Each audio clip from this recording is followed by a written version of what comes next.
First up, this is Karen Gibson, our Deped, speaking to Rammstein. The Metal Hammer Really exclusive interview. I guess the first question everyone's wondering, it's been quite a long time since the last Rammstein album, and you've done your own material since then in Emigrate. Yes. Was there ever any doubt that there would be another Rammstein album?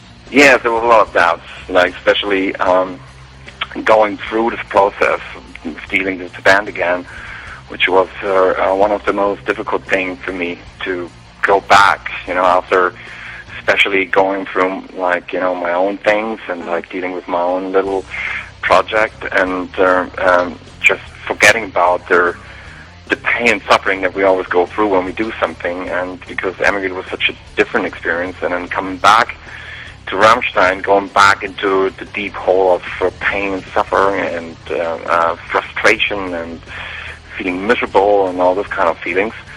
It was really tough, especially after doing 3 records in a row without playing live. It was just for me really difficult to do another record. My first instinct was when I saw the guys after 2 years, let's do a tour. Let's just go touring. We haven't toured for Rosenrot. I did my record. I haven't toured because there was to deal with the band, and just do a tour right now. But everyone felt like the other guys felt maybe we should do a record. We haven't done a record, but it was more in the way that those guys thought of that's how it was done in the past. You do a record, you go on tour. So my view was more fuck, the world has changed. We can go on tour without actually having a record. There was a lot of discussion going back and forth, and then after a while I kind of felt comfortable of doing a record. And then when we just went in and we had those ideas of making this record, which was only in our head, and when we realized we were back in the rehearsal room when it came to do actually work, that was quite difficult, and because we went this direction, and we totally got lost after a while. And it was really tough, to actually on this record to come back to what is Rammstein actually, what is it about, because we were moving so far away from the roots that we had, that we all constantly had to kind of look, okay, is this something that Rammstein actually is, or do we somewhere else? And after a while, I've always felt totally lost. I didn't know if the songs that we had were good or bad or whatever. I just lost the connection until recently, actually. Until we played this record to people, to the audience, to first to friends, obviously, then to media, and all of a sudden, the response was so unexpected, so great, that I was like, really? I was amazed by their appreciation, That's good. Were you worried that the world might not want another Rammstein album? Was that one of your concerns? As you say, we never reconsidered. No, we never think about this thing. I mean, if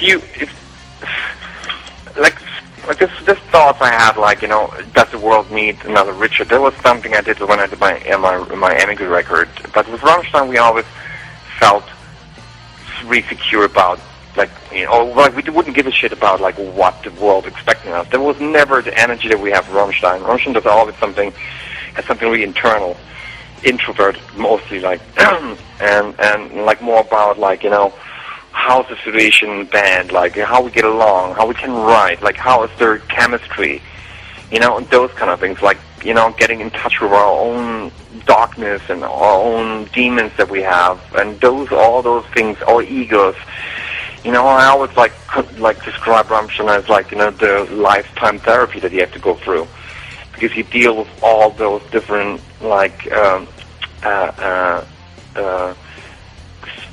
character, in yourself and with the other guys. It's just it's always painful. I just realized after this record, there will never be a Rammstein that will be easy, because there won't be a Rammstein record.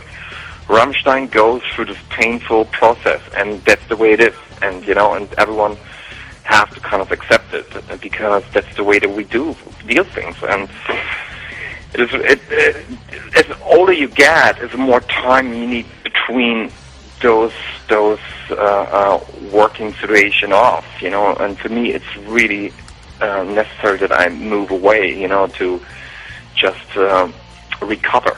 Yeah. It's like basically like, you know, like going to Berlin and being on drugs for months, you know, and then you have to go back. It's just like I have to be sober for like 40 days, you know. So who approached who when it was time to get together again? Say again? Who approached who? Which band members got together first, and who convinced the others to get involved? I think we all got together by the management. We all, like, the management said, like, you know, let's know what's going on, what's the first ideas, and so then we got together, and, you know, we didn't really agree in the beginning on something, and then after a while, you know, we said, okay, let's do a record, and then we had different stages. I can't even like start to begin. And when we started, like time-wise, I don't even know anymore. It's such a long time ago. We started somewhere like in the first period of this record was like we rented like a really small house, and we basically what we did, the living room was so small that we couldn't bring all the equipment, so we had just electro drums and really small amps, and then that was actually the most creative time we did there. We started to just like write riffs and like stuff, like really small things, and recorded everything. You know, we had this thing called Kruspe in the morning, which is like the early exercise that we do, and just jamming, and we just recorded things, and we had like, I don't know, like a couple of hundred riffs and ideas, and we never really put time to make actually songs out of it. And then after we started to try to put everything into the computer, which was the biggest mistake because it took a lot of time. There was a lot of frustration to bring back the mood because all of a sudden everything was in the computer, and then we kind of got lost in the process. And then I remember that we went somewhere else. It was really, really bad. The first time a producer came and he was like, "Oh, I don't think that's gonna happen. Ain't gonna happen." And then slowly but surely, you know, we really lost our confidence, you know, and we really, that was one of the most difficult times in the history of the band. We, you know, everyone so down, and nobody really felt good about their record. And then we went away again, and then we changed again, and slowly but surely, you know, the things came back. You know, we changed certain things. We were like working in groups more than like with the whole band together, because, you know, some people didn't feel comfortable with the others, and, you know, we really tried to navigate, you know, through the whole mood change, basically. What was the turning point? How did you overcome all your difficulties in the studio? Say again? What was the turning point? How did you overcome all your difficulties when you were recording? The turning point, like, when it became... when you were unsure of yourselves and then you suddenly got your confidence... I mean, the turning point, again, like I said, like when we started to put everything in the computer, was for me the situation where I felt like, we shouldn't do it. We shouldn't like really go back, you know, and play the songs live. You know, we should not bother with like putting everything in the computer. That was like for me the point where it's like, you know, something goes wrong here. You know, but sometimes but then I left for New York and I came back and things had changed, and then. Like for me, the turning point when it actually came back to life, when we actually went again to play the songs live. There was a situation where I felt like, wow, that's like what has to happen again. Like, you know, we have to play live, and yeah, but it was really difficult. But then again, like, you know, for me, like especially on this day, even like when we went into the studio, I mean, like I know we had a good sound. I know, like I would give like 100%, like, you know. Like how everything will sound, but I wasn't sure about are the songs that good. And till recent, really, I was like, I don't know. Everyone asking me about the record, I don't know. I just really lost the connection. And when people all of a sudden said, "Wow, you really have," they're thinking of one of the best records from Rammstein. And I was like, really? I'm really still surprised that we came out with something